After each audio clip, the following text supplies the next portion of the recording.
Hello and welcome to today's show. This is Yanni speaking. I'm so grateful that you are with me. And today we're going to talk about identity and reality versus the truth, or in relation to the truth. Now, why are we going to talk about this? Because it's so important that you and I understand who we really are. And you have a reality and I have a reality.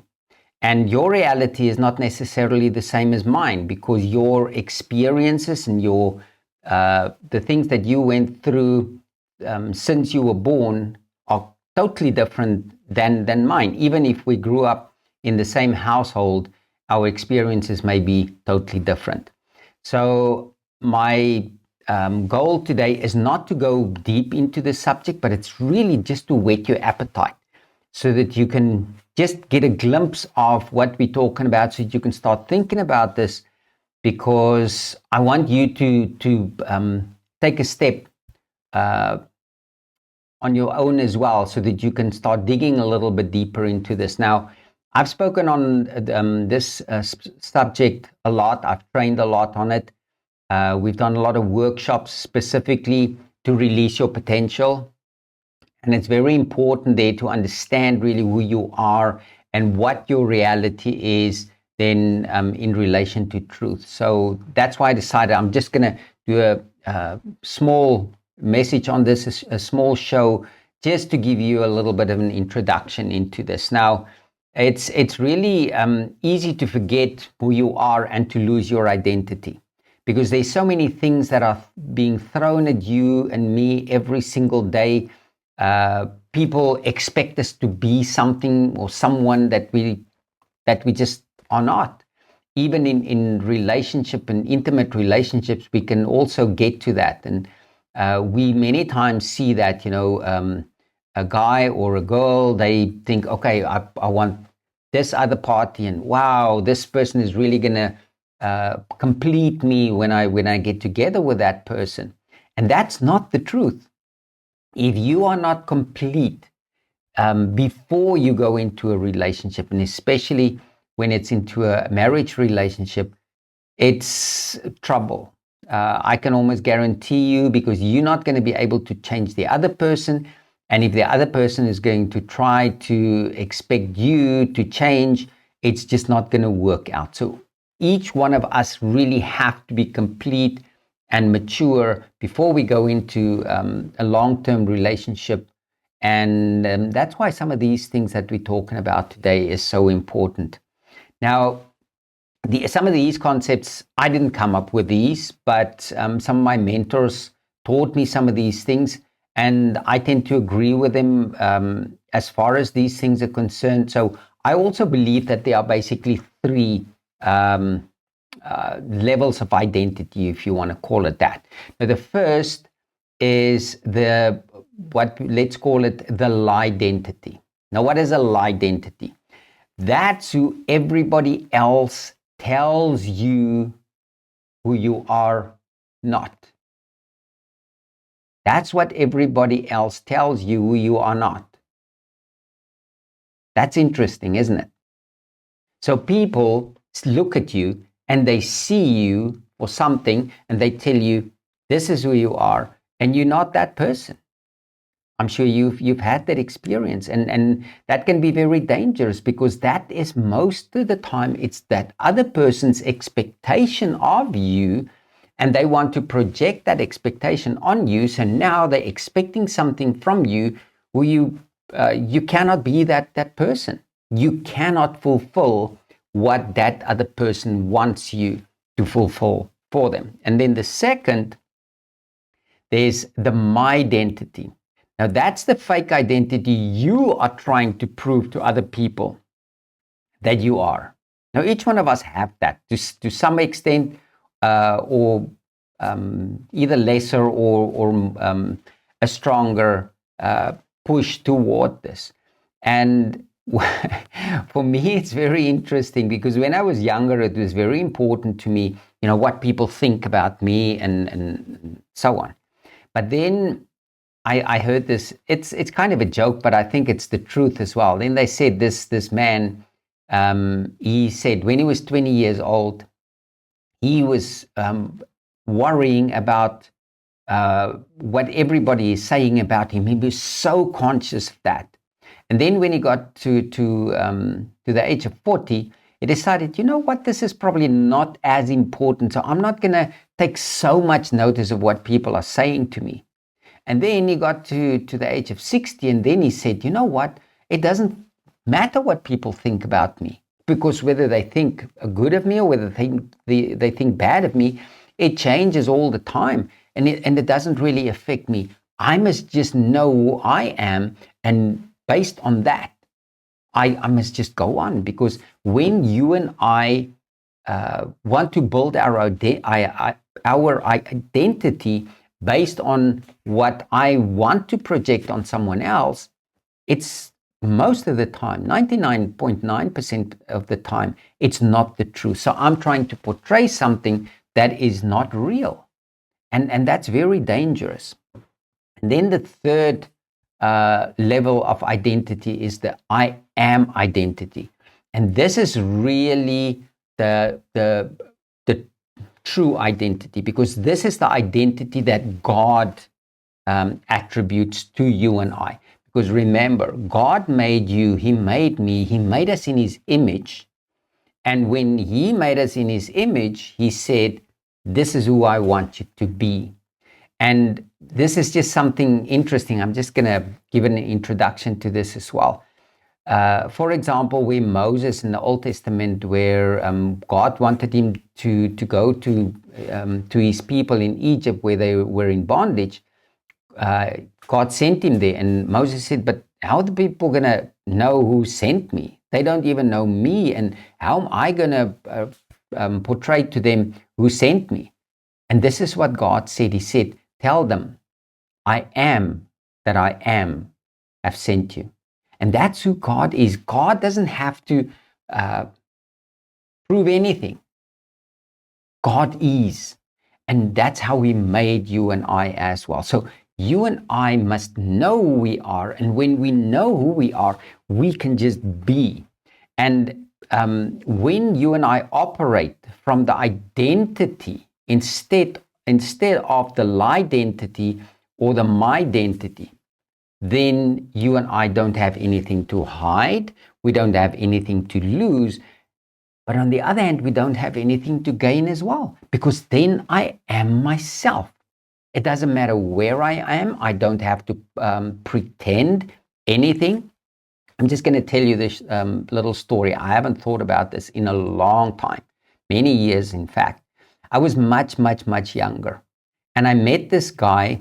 Now, I love outdoors. I love nature and all that. And this outdoor store, there was this young guy. He started working at this particular branch as the manager. And for some reason, he tried to impress people. And the one day he was telling us this story, it was actually a little bit of an outrageous story, how this leopard, where they were out in the bush, how this leopard attacked someone, and he was there and he could help the person and the whole story around it. But just about 2 weeks after that, we were in the same store again, and he was relating something to someone else. And this same story that he related 2 weeks ago, it had a total different twist in this. And I thought, wow, this is so interesting. Why does he try to impress people? Because when I tell you today, my eyes are pink, and tomorrow or next week, I'm telling you my eyes are green, and then my eyes are blue, and then my eyes are brown, I'm going to forget what color my eyes are to whoever person I related that to. So it makes life actually so complicated. Now, let's just talk for a moment on behavior as well. Now, we had the 3 levels of identity now. Now let's look a little bit at behavior. Now, your and my behavior tends to be consistent with our individual, how we individually are dominant in our reality structure. So whatever your reality structure is right now, that is really who you see yourself as. And that's very important, because your reality, like I said in the beginning, and my reality is going to be different. And your reality is never going to be 100% the truth. Now, I'm not saying you're a liar, but because of the way that we are made up, our composition, I can never really know the entire truth. I've many times explained it like this. We are like a body. Like I said, you can be the little finger. I can be the little toe. Someone else can be the ear. Someone can be the eye. So we've got different functions. And the eye cannot know what the function of the heart is. It can maybe know it, but it cannot fulfill that function. And that is why your reality structure is totally different from mine, because even in the part of the body where we are situated, the members that surround us operate totally different. And that's why it's so very important. And then also equally important is another principle or fact of life about our truth system, your truth system and my truth system. And your reality structure is incomplete and inaccurate. And we have to acknowledge that. Just think about that for a moment. Just like I expanded now a little bit, but your reality structure and my reality structure is incomplete, and it is also inaccurate, because as facts come to us and knowledge come to us, then our reality structure changes. That's very interesting. I was just sitting and thinking about this morning.